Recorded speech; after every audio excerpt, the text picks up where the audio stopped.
Hello students, once again welcome back to my YouTube channel the genius playlist. Students, आज हम discuss करते हैं about the nuclear motion effects के what are the nuclear motion effects. Nuclear के motion के कौन से effects available हैं, क्या इसकी डायग्रामेटिकली रिप्रेजेंटेशन है इस टॉपिक की, वो भी डिस्कस करते हैं, समझते हैं। इसकी जो मैथमेटिकली एप्लीकेशंस हैं, मैथमेटिकली जो भी यूज है, दैट विल बी इंशाल्लाह I will try my best to drive that. उसके में मैं ड्राइव करने की कोशिश करता हूं। तो अब हम थोड़ा सा इस टॉपिक का कॉन्सेप्ट समझें। तो इसका कॉन्सेप्ट क्या है। जब हम क्लासिकल फिजिक्स की बात करें, जब हम रदरफोर्ड के मॉडल्स की बात करें, जब हम बात करें नील बोहर के एटॉमिक मॉडल की बात करें, तो उस केस में हम जो न्यूक्लियर मास है वो लेते हैं as a infinitive. As a infinitive होता इनफिनिट नहीं है, इनफिनिट होता नहीं है, but as compare to electron mass that is too much higher, so that's how we taken as a infinitive mass. आपको पता है जो प्रोटॉन का मास होता है that is equal to 1836 times then that of mass of electron. So proton का मसला मतलब न्यूक्लियर मास, क्योंकि न्यूक्लियस एक पॉजिटिव चार्ज है, तो उसका जो मास है तकरीबन 1836 टाइम ग्रेटर है than that of mass of electron. और जो मास ऑफ इलेक्ट्रॉन है हम कहेंगे कि प्रोटॉन के मास से 1836 times less than it. So that's why we taken as a nuclear mass is too much high. That is infinite. होता नहीं है मगर लेते हैं, ठीक है, because of large quantity. तो अब हम डिस्कस करेंगे कि न्यूक्लियर मोशन के एनर्जी लेवल्स पर क्या इफेक्ट है, न्यूक्लियर मोशन का रेडबर्ग कांस्टेंट पर क्या इफेक्ट है, न्यूक्लियर मोशन का बोर रेडियस पर क्या इफेक्ट है, और न्यूक्लियर मोशन का जो फ्रीक्वेंसी है उस फ्रीक्वेंसी पर क्या इफेक्टेड है। तो इन 4-5 क्वांटिटीज को हम समझते हैं कि इन पर इस न्यूक्लियर मोशन का क्या इफेक्ट है, क्या असर है। आप देखें इधर, दिस इज न्यूक्लियस, ये क्या है हमारे पास, ये एक न्यूक्लियस है, इसमें पॉजिटिव चार्जेस अवेलेबल है और इस जगह पर इलेक्ट्रॉन अवेलेबल है शेल्स में। यहाँ पर क्या इलेक्ट्रॉन जो रिवॉल्व कर रहा है continuously, this is electron which is revolving continuously, ये एक इलेक्ट्रॉन है जो कंटिन्यूअसली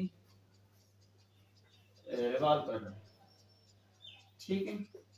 यहाँ पर सिचुएशन क्या है, ये जो न्यूक्लियस है that is also in motion, ये खुद भी मोशन में है। ये जो न्यूक्लियस है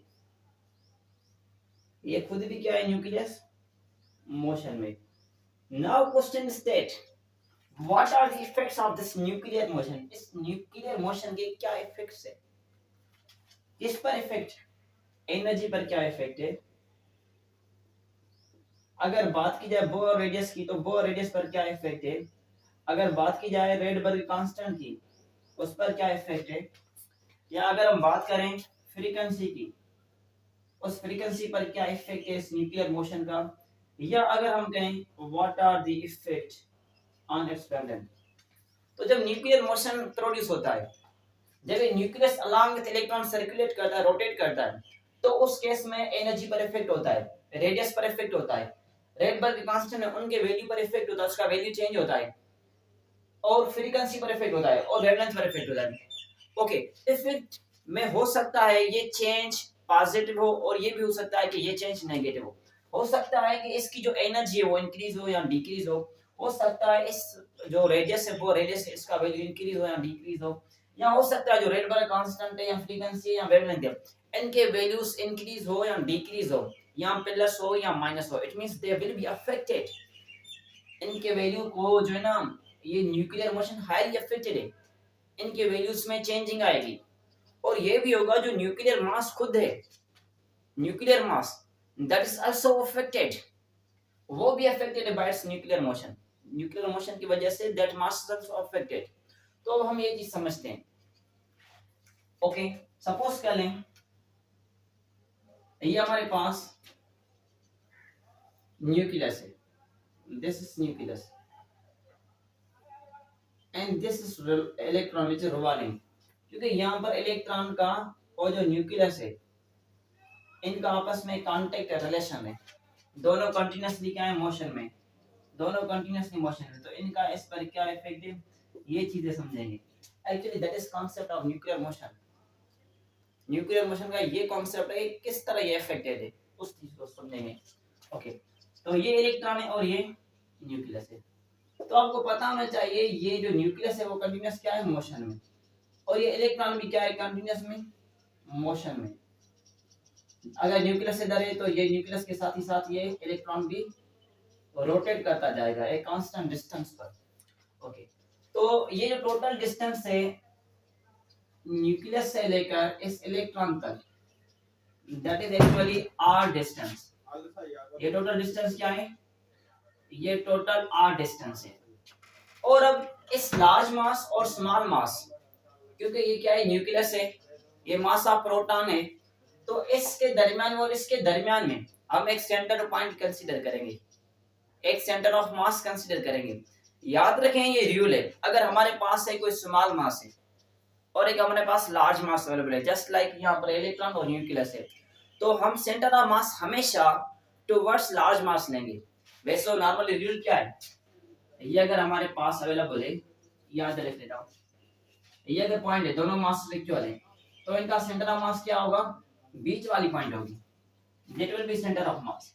अगर एक हमारे पास लार्ज मास अवेलेबल हो और एक स्मॉल मास अवेलेबल हो, तो हमेशा सेंटर ऑफ मास हमेशा कंसीडर करेंगे टुवर्ड्स लार्ज मास, जो लार्ज मास है उसकी तरफ सेंटर ऑफ मास को हम कंसीडर करेंगे। तो this is centre of mass, ये क्या है, इसका सेंटर ऑफ मास है। तो याद रखें न्यूक्लियस से लेकर सेंटर ऑफ मास तक जो डिस्टेंस है that is actually x distance, और इससे लेकर मतलब जो सेंटर ऑफ मास से लेकर जो इलेक्ट्रॉन तक डिस्टेंस है that is actually r minus में x, r माइनस में x टोटल डिस्टेंस है, ये डिस्टेंस x माइनस करें तो आपके पास क्या आ जाएगा, distance that will becomes equal to r minus x। तो एक्चुअली ये कंडीशंस हैं, इन कंडीशंस की बेस पर ये सर्कुलेट करता है, ये रोटेट करता है, ठीक है। तो इन कंडीशंस को हम फोकस कर लेते हैं किस तरह। ओके, एक बात समझें,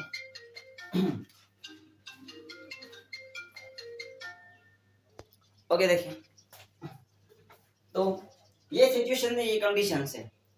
अब हम इसका मालूम करेंगे इसका एंगुलर मोमेंटम क्या है, यहाँ इसका जो रिड्यूस्ड मास है वो रिड्यूस्ड मास क्या है उसको हम आइडेंटिफाई करेंगे। तो एक्चुअली यहाँ पर जो सिस्टम है that system is actually two mass system है, टू बॉडी सिस्टम है।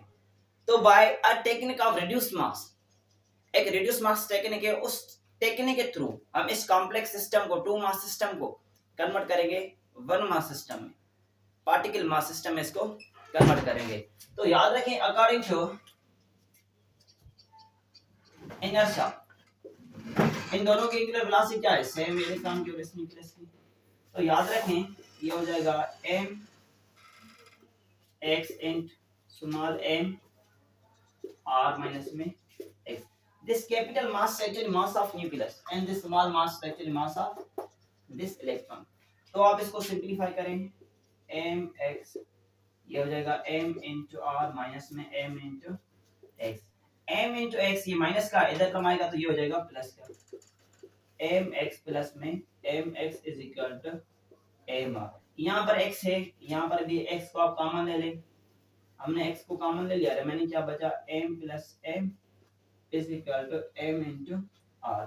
हमें वैल्यू चाहिए x की, suppose we have need of x, so this will becomes equal to m r, ये यहाँ मल्टीप्लाई करता है m प्लस स्मॉल है, ये मल्टीप्लाई करता है x के साथ, यहाँ क्या करेगा डिवाइड m प्लस में स्मॉल है। तो हमें ये डिस्टेंस मिल गया x का, दिस वैल्यू ऑफ x, ये x है। ओके, ये x हमें मिल गया। अब हमें चाहिए r माइनस x किसके इक्वल है, ये x का वैल्यू हमने निकाल लिया, अब हमें वैल्यू चाहिए किसका, r माइनस x का। तो याद रखें ये हमारे पास इक्वेशन गिवन है, equation number first, equation of first पर फोकस करें। ये इक्वेशन फर्स्ट गिवन है m x is equal to m into r minus में x, हमें r माइनस x की वैल्यू चाहिए, तो r minus x will becomes equal to m x upon में small m, this value of r minus x, ये हमें r minus x की value मिल गई है। अब हम क्या करेंगे, अब हम इस r माइनस x में जो x का वैल्यू है ये इधर पड़ा हुआ है, इसको आप इधर पुट करेंगे, एक्स का जो वैल्यू है M into small are upon में कैपिटल एम प्लस में स्मॉल एम।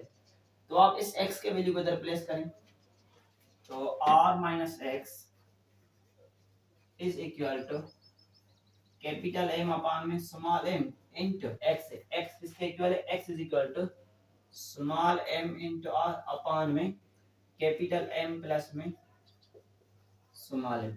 तो आप देख सकते हैं कि यहाँ पर small m cancel out. So r minus x is equal to capital M r upon में एम प्लस में स्मॉल एम। तो हमें ये वैल्यू मिल चुकी है किसकी? This value of R minus X की। ये आर माइनस एक्स की वैल्यू हमें मिली और ये एक्स की वैल्यू मिली, दोनों वैल्यू मिल चुकी हैं। अब हम यूज करेंगे condition according to law of conservation of angular momentum. अब दोनों मूव करें, दोनों का जो एंगुलर मोमेंटम है that is actually quantized, that is actually conserved. दोनों का एंगुलर मोमेंटम क्या है? कंजर्व्ड है। तो according to law of conservation of angular momentum आप एंगुलर मोमेंटम यूज करेंगे। According to law of conservation of angular momentum तो हमारे पास एंगुलर मोमेंटम बराबर है M x square R plus में सॉरी ओमेगा आर नहीं, ये एक्स स्क्वायर है ना, ओमेगा और एम आर माइनस में X whole square into omega. ठीक है, अब हमें इस एंगुलर मोमेंटम का वैल्यू चाहिए। देखिए यहाँ पर एक्स है, एक्स स्क्वायर है तो आप ये वैल्यू इधर लिख रहे हैं एम इंटू एक्स का वैल्यू क्या है? एम आर अपान में कैपिटल एम प्लस में small m whole square plus में m into r minus x का वैल्यू क्या है? ये गिवन है एम आर अपान में कैपिटल एम प्लस में small m whole square into omega. ठीक है, तो आप इसको सिंपलीफाई कर सकते हैं। इसको सिंपलीफाई करें, एम ये स्मॉल एम हमने सेम रख लिया, यहाँ पर ये क्या हो जाएगा? M square are square upon में कैपिटल एम प्लस में एम होल स्क्वायर लिख लेते हैं। इन पर अलग अलग स्क्वायर दे दिया है, ये प्लस एम हमने सेम रखा, इन दोनों पर अलग स्क्वायर दे दें। M square are square upon में क्या है? एम प्लस में स्मॉल एम। ठीक है, एम प्लस में स्मॉल एम। तो हमारे पास ये कंडीशन आ गई इनटू ओमेगा। अब क्या करें, इनमें से एम को भी कॉमन लें, हम एम को भी कॉमन ले सकते हैं और कैपिटल एम को भी कॉमन ले सकते हैं। यहाँ पर x का वैल्यू क्या है? x is equal to small m into r upon में कैपिटल M प्लस में m। ओके, ये रख लिया m इंटू आर। 1 मिनट में चेक करूँ। हाँ ठीक है, ओके। तो हमने क्या किया, x का वैल्यू ये पड़ा हुआ ये रख लिया, यहाँ पर m आर अपान में कैपिटल M प्लस में स्मॉल m ये रख लिया है। तो इन पर स्क्वायर दिया और ये मिला हमें m square are square upon में m प्लस में m इंटू क्या है हमारे पास? Plus into m r upon m plus में m होल स्क्वायर। तो आप इन पर भी स्क्वायर दे दें, m square are square upon में ओमेगा। अब क्या करें, m को भी कॉमन ले लें। किसको कॉमन लें? आप कैपिटल M को भी कॉमन ले लें। कैपिटल M स्मॉल m और आर स्क्वायर यहाँ पर भी और यहाँ पर भी है, आर स्क्वायर भी कॉमन ले लें और क्या ओमेगा यहाँ पर भी है और ओमेगा अच्छा यहाँ पर मिसिंग कम है। ओके, ये ओमेगा इधर आएगा। ठीक है, ओमेगा ये इधर आएगा। ठीक है, ये नोट कर लेना ओमेगा। तो आप ओमेगा को भी कॉमन ले लें, तो रिमेनिंग आपके पास क्या बचेगा? आपके पास आएगा स्मॉल m अपान में कैपिटल M प्लस में m होल स्क्वायर प्लस में कैपिटल M अपान में m प्लस में m, हमें ये मिलेगा। ठीक है, तो आप इनकी एलसीएम ले लें। आप इनकी एलसीएम लें, तो जब एलसीएम लेंगे तो हमारे पास आएगा capital M small m R square into omega into आप एलसीएम जब लेंगे तो ये हो जाएगा m plus m whole square m plus में कैपिटल है, m प्लस में कैपिटल है। तो कैपिटल M प्लस m ये ब्रैकेट और ये कैंसिल हो जाएंगे तो रिमेनिंग यहाँ एक बचेगा So angular momentum is equal to capital M small m r square omega upon में कैपिटल M प्लस में स्मॉल m, एक बचा एक कैंसिल हो गया ब्रैकेट में से, ठीक है। तो ये हो जाएगा m इंटू m अपान में m plus m into r square omega into r square omega. तो याद रखें जो हमारे पास without nuclear motion angular momentum होता है, nuclear motion without angular moment, angular momentum without nuclear motion, जो एंगुलर मोमेंटम होता है विदाउट न्यूक्लियर मोशन, ये क्या होता है, ये बराबर होता है हमारे पास m r स्क्वायर ओमेगा, ये होता है। मगर जब न्यूक्लियर मोशन आया है तो उस केस में हमारे पास ये आया है एंगुलर मोमेंटम, जो हमारे पास एंगुलर मोमेंटम आया वो ये आया है। तो capital M into m, it means product of capital M into small m upon में m plus m, that is actually equal to reduced mass. ये किसके इक्वल है, रिड्यूस्ड मास के इक्वल है। हम इसको लेते हैं as mu r square omega, ये बराबर है किसके साथ, ये एंगुलर मोमेंटम के इक्वल है। तो याद रखें एंगुलर मोमेंटम के हमारे पास दो फार्मूला आ चुके हैं, एक फार्मूला ये होता है विदाउट न्यूक्लियर मोशन और दूसरे हमारे पास mu r square into omega. तो जब न्यूक्लियर मोशन हो, when that the nuclear motion में जो एंगुलर मोमेंटम की वैल्यू है वो ये है, दैट डिपेंड्स अपॉन रिड्यूस्ड मास। वो किस पर डिपेंड करते हैं, रिड्यूस्ड मास पर डिपेंड करते हैं। जब न्यूक्लियर मोशन हम कंसीडर न करें, when there is no any nuclear motion, when there is no any consideration of nuclear motion, in that case we will consider this one formula for angular momentum। angular momentum के लिए ये formula हम consider कर लेते हैं, otherwise हम ये formula consider करेंगे जब इलेक्ट्रॉन के साथ ही साथ न्यूक्लियस भी खुद मोशन में हो, तो उस केस में हम ये फार्मूला कंसीडर कर लेते हैं। तो अब हम डिस्कस करते हैं कि अब कौन से इफेक्ट हैं, व्हाट आर द इफेक्ट, उन इफेक्ट्स पर हम फोकस करते हैं। ओके, ये आप नोट कर ले, जल्दी करें। अब हम डिस्कस करते हैं what are the effects of nuclear motion. ये इसका हमने एंगुलर मोमेंटम मालूम कर लिया कि without nuclear motion angular momentum क्या है, and with nuclear motion what is angular momentum, हमने ये कैलकुलेट कर लिया। अब हम फोकस करते हैं कि what are the effects on its Rydberg constant as well as energy, या वेवलेंथ है या फ्रीक्वेंसी है, इन पर क्या इफेक्ट है इस न्यूक्लियर मोशन के। So now here we have to analyse that what are the effects of nuclear motion on the energy states, Rydberg constant as well as frequency as well as we can say that wavelength, इन पर क्या effects available है इस nuclear motion के। अब हम इनको consideration में लेकर उनकी डेरिवेशन समझने की कोशिश करते हैं। ओके, तो ये पार्ट नोट कर ले, इनको रिमूव कर लेता हूं, ठीक है, जल्दी में ये नोट कर लें। आपको पता है कि जो रेडबर्ग कांस्टेंट का फार्मूला है वो है me, ये रिमूव कर लो। Okay,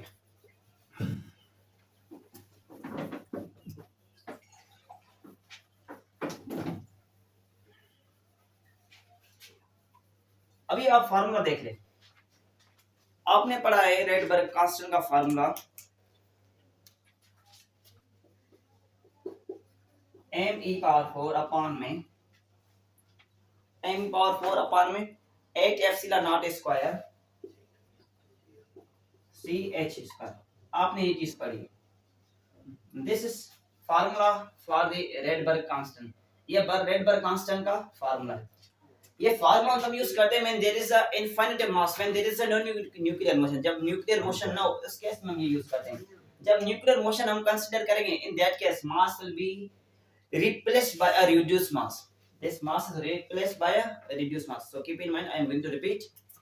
This formula is used only when there is a no nuclear motion. जब nuclear motion नहीं होगा, in that case we can use this formula. If there is a nuclear motion, if there is a nuclear motion in our consideration, then this m mass will be replaced by a reduced mass. हम इस mass को replace करेंगे by reduced mass. और reduced mass की जो representation है वो ये अवेलेबल है आपके पास, तो आप इसको लिखेंगे R is equal to mu e power 4 upon में 8 epsilon naught square c h square. तो ये कुछ वैल्यूज हैं, आप याद करें। जब न्यूक्लियर मोशन नहीं है तो रेडबर्ग कांस्टेंट का वैल्यू क्या है, वो आप ये वैल्यू ज़ेनशीन कर लें, नोट कर लें, 1.09 1.09 73731 into 10 is पावर माइनस में, सॉरी माइनस में प्लस 7 मीटर इनवर्स। ये मैं that is no nuclear motion. जब न्यूक्लियर मोशन है ये, तो उस केस में जो रेडबर्ग कांस्टेंट उसका वैल्यू ये। जब हम कंसीडर करते हैं न्यूक्लियर मोशन को, तो in that case this value of Rydberg constant is going to slightly different, going to become change। ये चेंज होगा, कितना चेंज होगा देखिए, इसकी जो वैल्यू है आफ्टर न्यूक्लियर मोशन, जो न्यूक्लियर मोशन के बाद इसकी वैल्यू है वो तकरीबन 1.096775 1.09। यहाँ पर 7 से आगे लगा जो टर्म्स है, नंबर्स हैं, वो चेंज होंगे। वो क्या है 67758 67758 into 10 is power 7 metre inverse.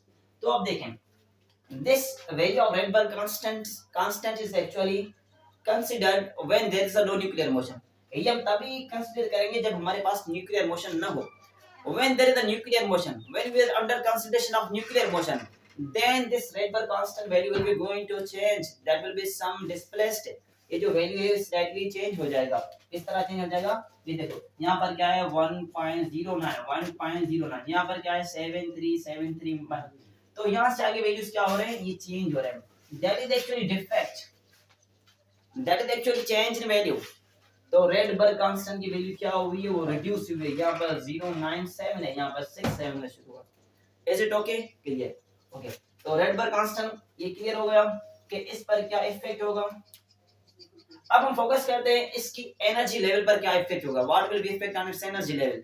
आपने एक चीज पढ़ी है, माइनस में आर एच सी अपान में लैम्डा, यहाँ एच सी अपान लैम्डा आपने एक चीज पढ़ी है। तो देखें यहाँ पर थोड़ा सा हम टेक्निकल लेते हैं, इसकी जो है ना कंप्लीट में डेरिवेशन नहीं लेता, इसको थोड़ा इसके साथ ही रेडबर्ग कांस्टेंट के साथ ही कनेक्ट कर लेता हूँ। थोड़ा सा टेक्निकल है मगर लॉजिकली थोड़ा समझने की कोशिश कर लेना। देखिए ये रेडबर्ग कांस्टेंट का ये वैल्यू है, यहाँ पर क्या हुआ है नेगेटिव। अगर मैं रेडबर्ग कांस्टेंट के वैल्यू को इधर में प्लेस कर लूं, जब वो लेस नेगेटिव होगा, रेडबर्ग कांस्टेंट का वैल्यू जब लेस नेगेटिव होगा, एक हाई नेगेटिव है एक लेस नेगेटिव है, इस तरह सपोज कर लेते हैं। मैं इसको थोड़ा रीअरेंज करता हूं आपको समझाने के लिए, मगर ऐसा कोई फार्मूला अवेलेबल नहीं है, जस्ट फॉर योर अंडरस्टैंडिंग, ठीक है। अगर मैं कहूं माइनस में n-1 करूं, n-1 कर लूं, यहाँ पर जो कोई नंबर है, अगर मैं n-1 कर लूं या मैं n+1 कर लूं, तो जितना वैल्यू मैं रिड्यूस करूंगा नेगेटिव में, मैं जितना वैल्यू रिड्यूस करूंगा वो उतना ही ज्यादा होगा। सपोज करें किस तरह, अगर मैं लिखूं माइनस में 5e जो एनर्जी है वो -5 टाइम्स आती है। अगर मैं लिखूं माइनस में 2e, so keep in mind the value which is much more lesser in negative sign, that will be much more higher। जो नेगेटिव साइन वाले केस में जितना वैल्यू छोटा है वो दिखाई देगा, प्रूफ होगा, साबित होगा एज अ लार्जर वैल्यू। तो याद रखें जो r है that is much more negative. जितनी r की वैल्यू कम होगी, नेगेटिव कम है, r की वैल्यू कम है, नेगेटिव r की वैल्यू जितनी कम होगी उतनी एनर्जी क्या होगी, वो ज्यादा होगी। It means in this case when there is a nuclear motion, the energy of this particle is going to increase। क्या हुई, इंक्रीज। रेडबर्ग कांस्टेंट का वैल्यू क्या हुआ, डिक्रीज हुआ। अब हम फोकस करते हैं इसकी फ्रीक्वेंसी और वेवलेंथ पर। याद रखें फ्रीक्वेंसी बराबर होती है वेलोसिटी अपान में लैम्डा, वेलोसिटी अपान में लैम्डा। हम ये वैल्यू लेते हैं किसका, फ्रीक्वेंसी का, फ्रीक्वेंसी को वेलोसिटी अपान में लैम्डा। तो इस केस में जो फ्रीक्वेंसी है वो फ्रीक्वेंसी डिक्रीज होती है। इस केस में फ्रीक्वेंसी क्या होती है, डिक्रीज होती है। किस तरह डिक्रीज होती है इसको समझते हैं। ये रिमूव कर लो, ओके इसको रिमूव कर लेता हूं।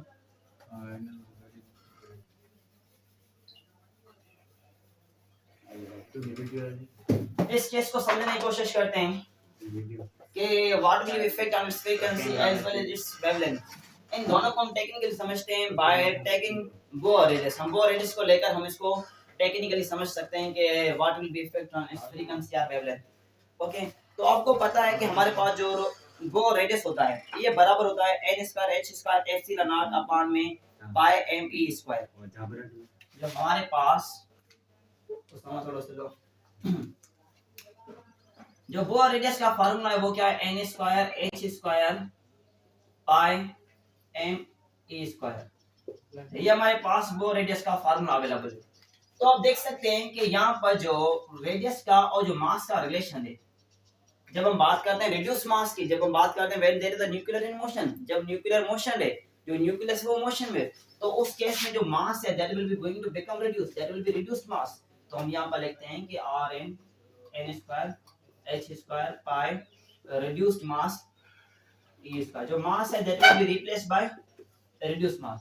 तो आप देख सकते हैं यहाँ रिलेशन में कि जो रिड्यूस मास है, यहाँ पर जो ना रिड्यूस मास डिवीजन में, रिड्यूस मास क्या है डिवीजन में, तो रिड्यूस मास को हम कम करने से, रिड्यूस मास को कम करने से जो ऑब्जेक्ट की आर एन है वो बढ़ेगी, ऑब्जेक्ट की आर एन है वो बढ़ेगी। अच्छा, हमें किससे पता चले कि जो रिड्यूस मास है ये इंक्रीज हो चुकी है? रिलेशन में तो हो सकता है कि ये इंक्रीज हो फिर ये डिक्रीज हो। आप याद रख लेना एक वैल्यू था, जस्ट 1 मिनट में आपको बताता हूँ। इसकी जो वैल्यू थी मास की वो तकरीबन थी, जो परसेंटेज इंक्रीज हुई थी इसकी, हाँ, इसकी जो परसेंटेज रिड्यूस हुई है, सॉरी रिड्यूस इंक्रीज नहीं हुई है, जो मास रिडक्शन हुई है, क्योंकि हम कहते हैं रिड्यूस्ड मास है ना, जो रिड्यूस मास हुआ है वो that is actually equal to 0.99945। जो ओरिजिनल मास है कितना रिड्यूस हुआ है उससे 0.99945%। जितना भी मास है, सपोज कर लेते हैं जो मास है इसका वो क्या है 1836 times that of mass of electron, तो इस मास से ये 0.99945% मास रिडक्शन में मास रिड्यूस हुआ। तो जब मास रिड्यूस होगा तो जाहिर सी बात है जो रेडियस है वो ज्यादा, जब रेडियस ज्यादा होगा, जब रेडियस ज्यादा होगा, डिस्टेंस ज्यादा होगा, तो रिवॉल्यूशन ज्यादा लगेगी, रिवॉल्यूशन कंप्लीट करने में ज्यादा टाइम लगेगा, मतलब रिवॉल्यूशन की वैल्यू क्या हो जाएगी, कम हो जाएगी, जो फ्रीक्वेंसी वो क्या हो जाएगी, वो कम हो जाएगी। तो आर को इंक्रीज करने से फ्रीक्वेंसी की वैल्यू क्या होती है, रिड्यूस होती है। तो in this case frequency will be reduce, frequency क्या हो जाएगी, रिड्यूस हो जाएगी। तो आपको ये भी मालूम होना चाहिए frequency is equal to velocity upon में लैम्डा। जब फ्रीक्वेंसी रिड्यूस हुई है तो it means velocity must be, sorry wavelength must be increased. जब फ्रीक्वेंसी रिड्यूस हुई है तो जो वेवलेंथ हमारे पास, वेवलेंथ की वैल्यू क्या होगी, वो वेवलेंथ की वैल्यू बढ़ जाएगी। तो these are effects of nuclear motion on the energy effect, Rydberg constant as well as frequency as well as wavelength. So keep in mind when there is a nuclear motion, then after we use a technique which is a reduced mass. In reduced mass, actually a two body system is converted into a single one body system. Now what are the effects of nuclear motion on energy state? So keep in mind the effect of nuclear motion on energy state is that energy will be increased, energy क्या हो जाएगी, increase हो जाएगी, और जो radius है r that will be also increased, radius क्या हो जाएगा, ये भी इंक्रीज हो जाएगा, और जो रेडबर्ग कांस्टेंट का वैल्यू है वो क्या हो जाएगा, वो रिड्यूस हो जाएगा। मैंने आपको ये न्यूमेरिकल बताया। और जो फ्रीक्वेंसी है वो फ्रीक्वेंसी क्या हो जाएगी, फ्रीक्वेंसी रिड्यूस हो जाएगी। फ्रीक्वेंसी क्यों रिड्यूस हुई है, फ्रीक्वेंसी इसलिए रिड्यूस हुई है कि डिस्टेंस ना, डिस्टेंस बढ़ गया है। जितना डिस्टेंस ज्यादा होगा जाहिर सी बात है रिवॉल्यूशन कंप्लीट करने में ज्यादा टाइम लगेगा, मतलब रिवॉल्यूशन कम होंगे। अगर मैं r को संभाल कर जल्दी में रिवॉल्यूशन लगा देगा, अगर मैं ज्यादा r कर लूं तो रिवॉल्यूशन क्या हो जाएगी, कम, मतलब फ्रीक्वेंसी क्या हो जाएगी, कम हो जाएगी। तो याद रखें इस केस में जो r है ये बढ़ चुकी है, r का वैल्यू क्या हो चुका है, ये इंक्रीज हो चुका है। So keep in mind when value of r will be increased, the frequency will be decreased. जब frequency decrease होगी तो उस केस में wavelength क्या होगी, wavelength will be increased. So all these are the effects of nuclear motion on the energy state, Bohr radius, Rydberg constant, frequency as well as wavelength. Okay viewers, if you have any question you are free to ask. Thank you, see you next.